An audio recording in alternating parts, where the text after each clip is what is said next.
नमस्ते, my self CA Poonam नरम। तो आज के वीडियो में हम समझेंगे what is difference between old scheme and new scheme of taxation. ये बहुत क्वेश्चंस हैं कि ओल्ड स्कीम क्या है, न्यू स्कीम क्या है, तो थोड़ा आज के वीडियो में क्लैरिटी लेते हैं। पहले तो जो टैक्सेस पे करने होते हैं वो इनकम के ऊपर पे करने होते हैं। अब इनकम का definition old scheme and new scheme में अलग अलग है। तो ओल्ड स्कीम में ऐसे बहुत सारे डिडक्शंस अवेलेबल हैं, इसीलिए इनकम कम हो जाता है। यही सेम डिडक्शंस न्यू स्कीम में अवेलेबल नहीं है। तो हम पहले समझते हैं कि वो कौन से डिडक्शंस है जो ओल्ड स्कीम में अवेलेबल हैं। तो पहले समझते हैं कि घर के रिलेटेड कौन से बेनिफिट्स हैं जो ओल्ड स्कीम में अवेलेबल हैं। पहले तो जैसे ही कोई जॉब स्टार्ट करता है तो रेंट पे रहता है, तो रेंट का बेनिफिट ओल्ड स्कीम में अवेलेबल है। सिमिलरली थोड़े सालों बाद जैसे ही कोई होम लोन लेता है तो उसका भी बेनिफिट ओल्ड स्कीम में अवेलेबल है। अगर थोड़े टाइम बाद इन्वेस्टमेंट्स करना हो होम में एंड उसके रिलेटेड भी अगर लोन चल रहा है तो इनिशियली ऐसा होता है कि होम लोन का इंटरेस्ट ज़्यादा होता है एंड रेंटल इनकम कम होता है, तो उसका भी बेनिफिट ओल्ड स्कीम में अवेलेबल है। फिर नेक्स्ट हम बात करें तो चिल्ड्रन के रिलेटेड जो अलाउंसेस अवेलेबल हैं, तो माइनर चाइल्ड का जो इनकम होता है वो पेरेंट्स में क्लब होता है, तो उसका बेनिफिट ओल्ड स्कीम में अवेलेबल है। सिमिलरली चाइल्ड के रिलेटेड जो एजुकेशन का खर्चा है, हॉस्टल का खर्चा है, स्कूल का खर्चा है, ये सब भी ओल्ड स्कीम में अवेलेबल है। फिर नेक्स्ट बात करें तो कुछ इन्वेस्टमेंट्स के रिलेटेड, तो अगर आपका नेशनल पेंशन स्कीम में इन्वेस्टमेंट है या तो पीपीएफ में इन्वेस्टमेंट है या पीएफ में इन्वेस्टमेंट है, तो ये सारे डिडक्शंस भी ओल्ड स्कीम में अवेलेबल हैं।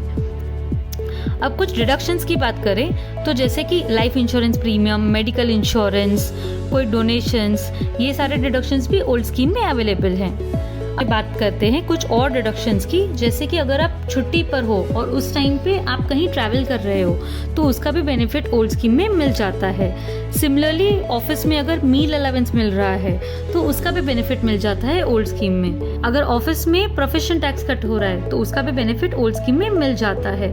एंड लास्ट में बात करूं तो जो आपका सेविंग्स अकाउंट है उसका जो इंटरेस्ट होता है उसका बेनिफिट भी ओल्ड स्कीम में मिल जाता है। तो अब अगर ओल्ड स्कीम में इतने सारे बेनिफिट्स अवेलेबल हैं तो ऑब्वियस है कि ओल्ड स्कीम ही हमेशा बेनिफिशियल होगा, बट ऐसा नहीं है।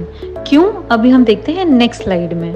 ओल्ड स्कीम में ये बहुत सारे बेनिफिट्स अवेलेबल हैं, बट न्यू स्कीम में जो बेनिफिट है वो ये है कि टैक्स के रेट्स कम हैं। अभी हम स्क्रीन पे देख सकते हैं कि ओल्ड स्कीम में जो स्लैब्स हैं वो 5%, 20% और 30% वैसे हैं, जबकि न्यू स्कीम में 5%, 10%, 15%, 20% ऐसे ऑप्शंस अवेलेबल हैं।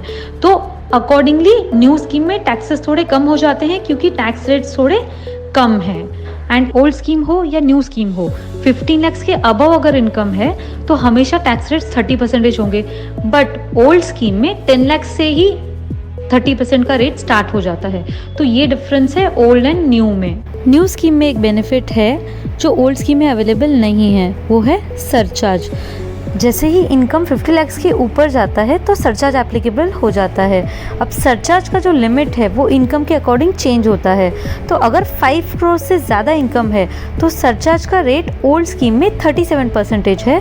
यही सेम अगर बात करें तो न्यू स्कीम में वो लिमिट 25% तक रेस्ट्रिक्टेड है। मतलब अगर आपका इनकम 5 करोड़ से ज़्यादा है तो जो टैक्सेस होते हैं उसके ऊपर जो सरचार्ज एप्लीकेबल होता है वो ओल्ड स्कीम में 37% है, बट न्यू स्कीम में वो 25% तक रेस्ट्रिक्ट हो जाता है। आई होप आपको थोड़ी क्लैरिटी मिली कि ओल्ड स्कीम और न्यू स्कीम में क्या डिफरेंसेस हैं। फिर भी if there are any questions you can DM me. Thank you.